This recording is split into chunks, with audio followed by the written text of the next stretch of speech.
Whether you are thinking about quitting smoking, drinking less alcohol, or aiming to move towards a healthier body weight, change is required in one form or another. We know that in many cases, chronic diseases such as type 2 diabetes, some cancers, cardiovascular disease, and stroke can be prevented by modifying our unhealthy lifestyles.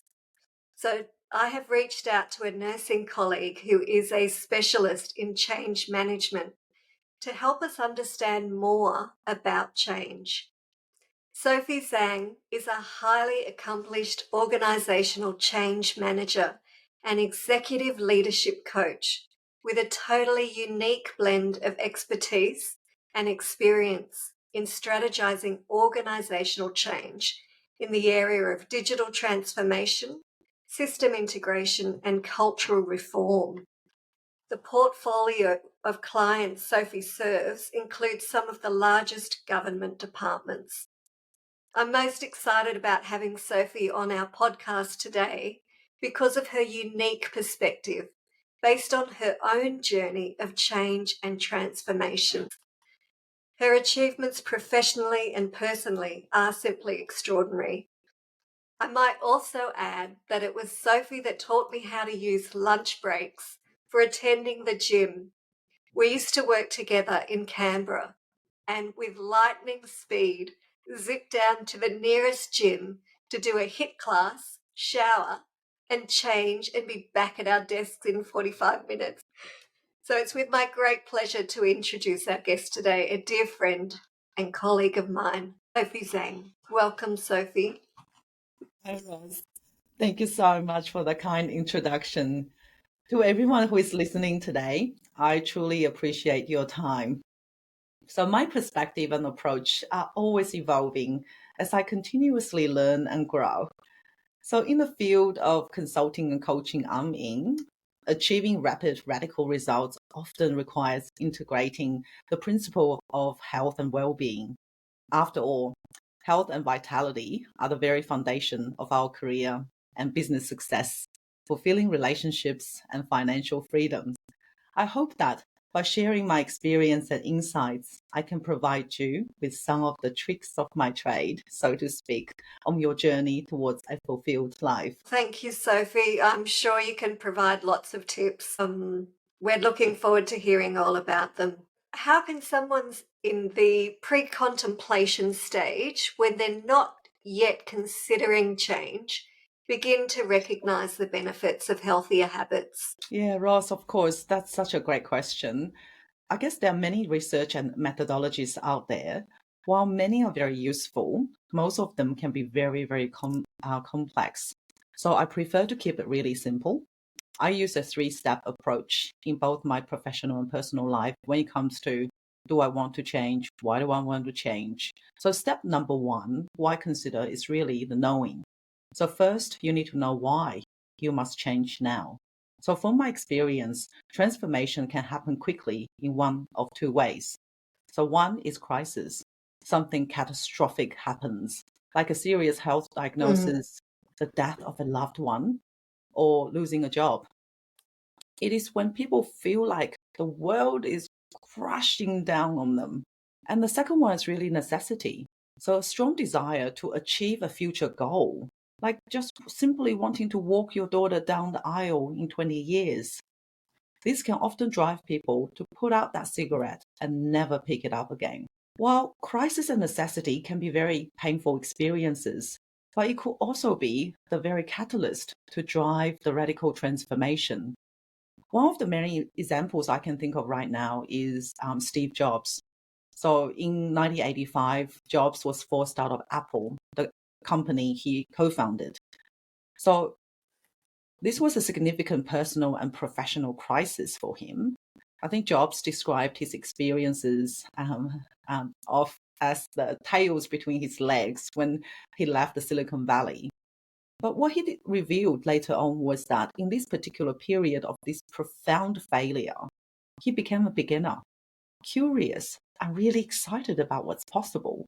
And this is when he founded Pixar.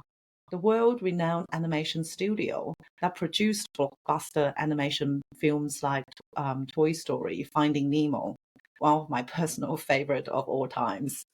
So in 1996, Apple acquired Pixar and Jobs returned to the company and introduced groundbreaking products like the Mac, iPod, iPhone, and iPad, and really transforming Apple into the Apple that we know today. So rapid transformation can happen with crisis and necessity.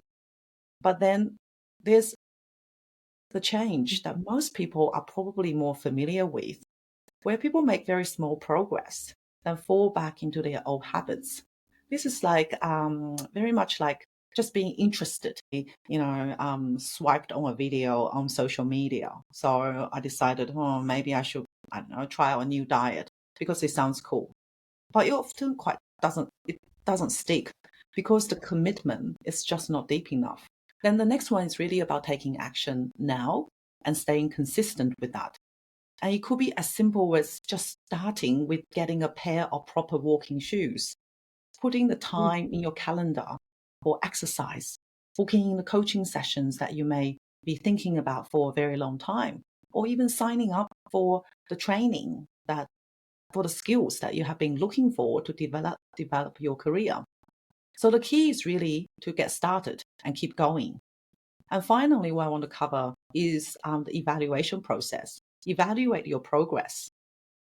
And that involves checking in with yourself regularly, really asking yourself, how do you feel? How do I feel? Am I on the right track? And most importantly, celebrate your successes and be kind to yourself if you slip up. It's about maintaining consistency and staying committed to your goals. Just circling back to the second part of the question, why do we resist change? It's human nature. Our brains wired to seek comfort and avoid uncertainty. So when that little voice says it's too cold to go to the gym, why do I have to make this decision? It's just your brain doing its job. One common issue is skipping or rushing through the first stage. Understanding why change is necessary or why must I change now. Here's exercise to help with this. So if you are listening and you have a pen and paper handy, please grab one and write down the answers to these questions without overthinking. So the first one is, why do I want to be fit and healthy now? And the second question is, why is being fit and healthy important for my relationships now? And the last question could be, why is being fit and healthy important for my finances now? So whatever your goal, your dream life could look like, whatever it is that you are looking for, feel free to insert those after, the phrase of why is being fit and healthy important for my, insert your ultimate goal in there. It's just so critical, isn't it, to have that compelling reason for yourself, because that will be the catalyst for the Yeah. change. If you know your why is it important? Yeah, that's so true, Ross. And I do this exercise very often with myself. I normally do that on a weekly basis, especially when I come across an area where I see exponential growth opportunity. Yet that little voice in my head says, "Who do you think you are? You can't do it. You're not intelligent enough. You don't have the right qualifications. You just don't. You just don't. You just don't." So this exercise really helps me to give my body a jump start and make the need for change so crystal clear. Mm. Yeah. That's really interesting, because what you're touching on there is mindset, isn't it? And, that voice that comes into all of us and just says, oh, you can't do it, and it might be, oh, you've tried it before and you couldn't do it, so why try again? But it's so important, if we can change the words that we tell ourselves and give ourselves positive messages, we can do it with the right tools, with the right strategies. Yes, we've got a much better chance, and we can say those messages to ourselves, and we can put them up on a board and start reinforcing that belief that it is possible. Yeah, Mm. absolutely. And like I said, change can be so simple, and all it takes is a deep knowing and the consistent action of following through what you said you are going to do, and regular evaluations to see whether it's working. If it's not, we can course correct. We have plenty of time. Mm. So transformation is possible. And I think it's important to remember it is okay to be human. We're all human. So it's okay to have setbacks. And what really matters is getting back on track. That's it. And it's those obstacles and setbacks that are actually more common than we realize. It's actually just a part of the journey. Any journey has twists and turns. For most progress, it's unlikely to be a linear trajectory. There's setbacks, and we just have to get back on, keep going, as you say. That's right. That's so true, Ross. I don't know whether the audience have seen a electrocardiogram. I will quite often in my workshops when explaining change and the inevitable events in anticipation that will happen along the way is the electrocardiogram. So if we look at the very picture of a heartbeat, a normal heartbeat, there's bumps. Mm. It's going up. So there's the polarizing and depolarizing of the heart. What that means is the heart will contract and then it will relax. So what that looks like when it relaxes is that there's a very steep dip in the actual picture of the heart. So what does that mean? So when we look at ourselves, if we look at the example of Steve Jobs, you can quite often see it's much easier to see it from other people's perspective and other people's stories. With a lot of people who have made tremendous amount of success, what we can quite often see is that tremendous success is built upon the very lowest point of their life.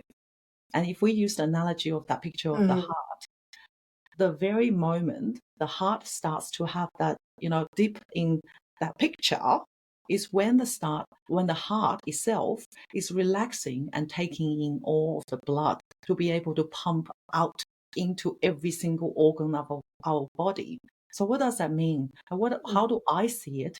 Is there are moments that we win and there are moments we learn.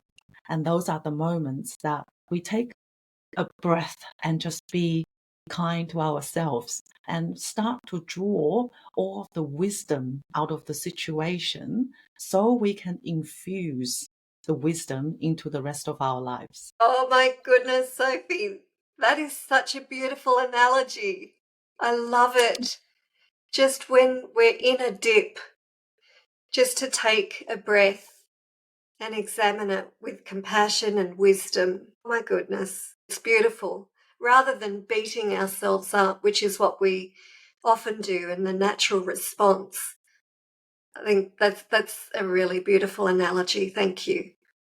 Yeah, I think quite often the social media have conditioned us in viewing the world of there's only the up. There's all those tremendous amount of successes.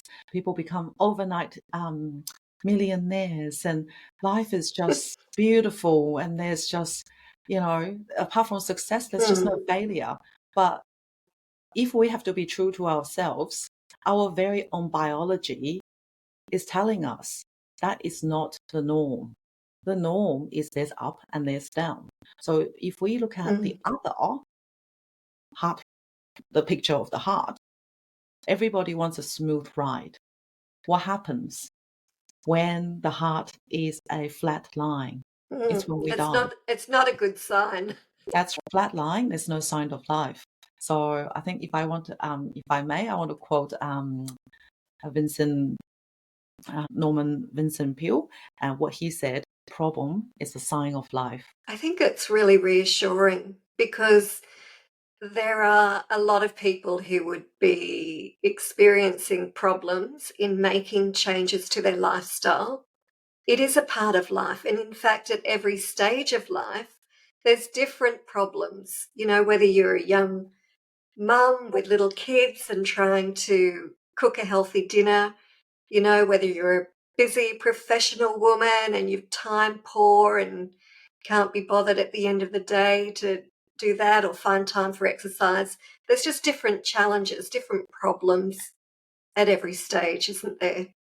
Absolutely. So for many of us, we might have been contemplating making a change for a while, but life has a way of taking over and it's easy to keep putting it off. I want to look at the preparation stage. How do we prepare effectively to make a change? You talked about maybe going and buying a new pair of runners. Are there any differences if we look at preparing to adopt a new habit or preparing to remove a bad habit? Yeah, absolutely, Ross. Well, I might not have the definitive answer. I love to share one perspective on the stages, and especially when people are thinking about adopting a new habit. So, when people decide to really change their health habits, it's a journey of managing the emotions that comes along the way. It's about finding the right meaning and commitment to see this process through. This is when we start to realize, wow, okay, there's more and more need for this particular habit that we are trying to adopt. It is really crucial, I believe, to find an empowering reason why we must change now. Without this, the adoption sometimes feels like an intellectual concept rather than an urgent necessity. And when we have the compelling reason, the level of commitment just skyrockets.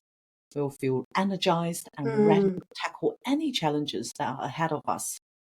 And if take my own journey, like for example, many years ago, I used to be 40 kilograms overweight. And as a nurse, I knew the health risks intellectually. But that knowledge alone wasn't enough to drive the change. Because I was a single mom, I was working shift work, I was trying to work 3 jobs just to make the ends meet. I was studying full time. It wasn't until I worked with a coach and uncovered my compelling reason why being fit and healthy was vital for my career and relationships. That stuff Mm. made everything shift. So I went from dreading going to the gym to losing the 40 kilogram in 12 months. And as a result, gained so much momentum Wow. in life to becoming the person I am today. And yeah, it felt like magic looking back. But really all it took Hmm. was one decision, a real decision that I am going to do this. I am going to start going to the gym despite any excuses that I have come up for myself because I wanted. I want to be Mm. able to provide for my family. I want the best life possible for my daughter and for my parents. And I don't want to sugarcoat it. That decision took many years and lots of heartache. It's very powerful just thinking about having that reason to look after your daughter, to look after your family, to create the best life that you can. And it's interesting that you say, it didn't happen overnight as such. That decision was sort of brewing for a long time, and then it was a line in the sand. I'm wondering, you mentioned you had a health coach. I think about this a lot and I wonder what it takes. If there is no urgency as such, there's not a medical diagnosis or what just moves a person from that it's brewing, I know I've got to do something, and then there's that line in the sand. You make that decision, and then from that point forward, everything changes. Have you got any thoughts on just how do people do that? Is it a taking time out deliberately to write things down, to evaluate their life and where they're going? And how can we do that in a tangible way? What does that look like? Yeah, that's a really good question, Ross. I think in our personal lives, we often feel like we need the perfect strategy before starting. We need a Mm-hmm. world-class renowned coach, but I can't afford it. So therefore, I'm trapped. And I think all of this can be a trap for majority of the people. So that's the very reason why many people never get started, because they're waiting for the right moment, right Mm, strategy, or when they have enough money, when they have enough time. So I think circle back to my mm, original point. What's more important is really the level of commitment and knowing why you must have it now. So in my consulting work with the leaders and the organizations, the right strategy at the right stage is exactly what they hire me for, and especially when for a lot of them, there's a lot at stake. There's when, hundreds or millions of dollars of government investment involved. Here, it's all about speed and efficiency and choose the simplest and most effective tool to transform rapidly. So my clients invest in these strategies because change is both important and urgent. And they don't have the time to figure mm. out the processes themselves. And they can't afford the price of too many trials and errors. So I know it may sound very intense, but for everybody listening, I just want you to know to the only strategy, if there's only one thing that you can do, is to be kind to yourself. And what I mean by that is Right.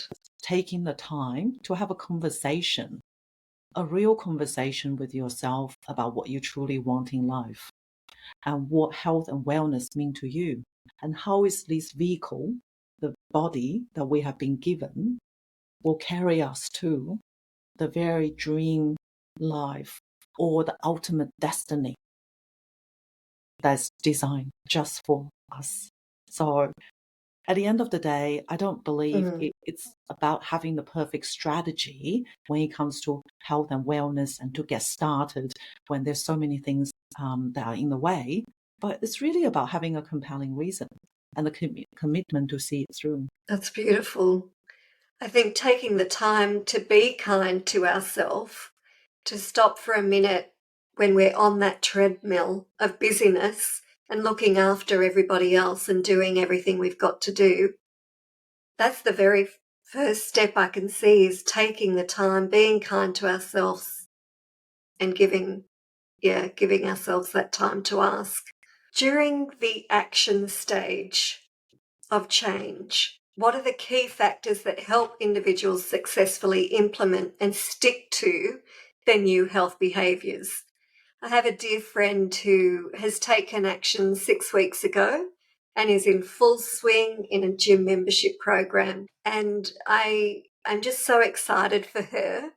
And I'm also thinking about, it's coming into winter, that there might be some obstacles coming ahead.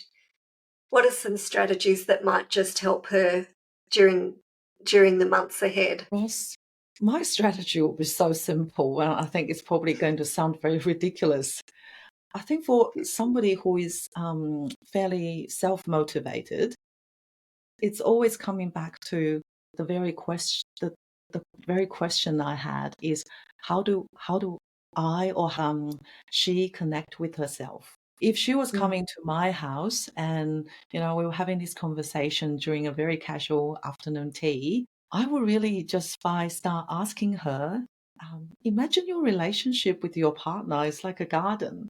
So how will this blossom now that you have started going to the gyms consistently? I may also ask, think of your relationship with your staff as a symphony. So how would the harmony improve now that you have taken the time out, like 30 minutes or an hour each day for your HIIT class or exercise class? And maybe it depends on the person's aspiration to look at, maybe envision your investment portfolio as a ship. How much steadier mm, would it sail now that you have meditated daily to stay grounded in your decision making? So with mm, friends, people, for the listeners listening, if you have friends, be the listener, asking these powerful questions to help them to uncover their own answers is quite often a very um, valuable way of helping people to stay consistent and motivated. Because what mm, the common challenges people face in the early stage of change, um, and how they can overcome those to progress even further, is the three things that sort of inevitably happen. So, Ross, you mentioned about anticipation. So, if we have to be so accurate in terms of when we plan the trajectory of how we execute on the plan that we have to change, there are three things, the three patterns that regularly emerge. One is internal conflict. It's very much like standing at the edge of the cliff, wanting to make a leap but fearing the unknown. So the second one could be the lack of motivation. Yes, she has made the start, but it's going to be cold. Okay, the knees might hurt. It is so hard to get out to a car that's probably, got frozen screens. So it's like pushing a boulder uphill, finding it hard to start or even stay consistent. And the third thing for many moms out there, for example, who is juggling a career, who is juggling family, just juggling so many balls in the air can feel daunting to think about going to the gym or going to the class or doing more exercises. So that complete feeling of overwhelm is generally either stop us from getting started, or the very reason why people don't keep it consistent when after they get started. So when I began my journey, I used a simple exercise, which I still use to this very day. I wrote it down, the changes that will get me on the trajectory towards the attainment of the goals and what life will be like without it. So every single morning, I will review the list and literally write down the three actions I will take that day. There are three very simple actions that I know I will be able to do without much effort. Things like I will have, putting my calendar to do my breathing exercise for 2 minutes every hour. And I would putting 5 minutes of meditation before bedtime, and then really going to do like a online video style HIIT class for 10 minutes during lunchtime. So that literally made it a no-brainer. When I didn't have the time to go to the gym, when I didn't have the financial resources to hire the world best health coach or trainer. So without knowing, I guess, everybody's specific situation, I want to say keep things simple and manageable can produce surprising results. So think of it as planting seeds in a garden. With consistent care, we'll be so amazed at how it flourishes. So consistency is really the key. They're very practical tips, Sophie. Thank you. I love that. Just write down 3 things each day that you can do and make them very, very achievable. A 10-minute online gym session, 5 minutes meditation at night. That's it. Whatever it is for people, keep it simple and small and achievable, and you will surprise yourself, as you say. Oh, good. Sophie, do you have any final words of encouragement or advice to people who would like to make changes to their lifestyle in order to live a healthier life for longer? For everyone listening, I may not have met you in person, but I feel like we've known each other through this journey. So I'm deeply grateful that you've chosen to invest your time in listening to this podcast. Your time is precious and something I'd never take for granted. Remember, this is not an ending, but a beginning. This is the start of our journey together. And I want you to know that you deserve the very best this life has to offer. All you have to do is to decide you want it. Take that first step and believe in your ability to make the change. My goodness, Sophie, I am so grateful that you were willing to come on this podcast and share your wisdom and your kindness and your generous heart. Thank you, so Ros, much for having me here. It's been an absolute honor.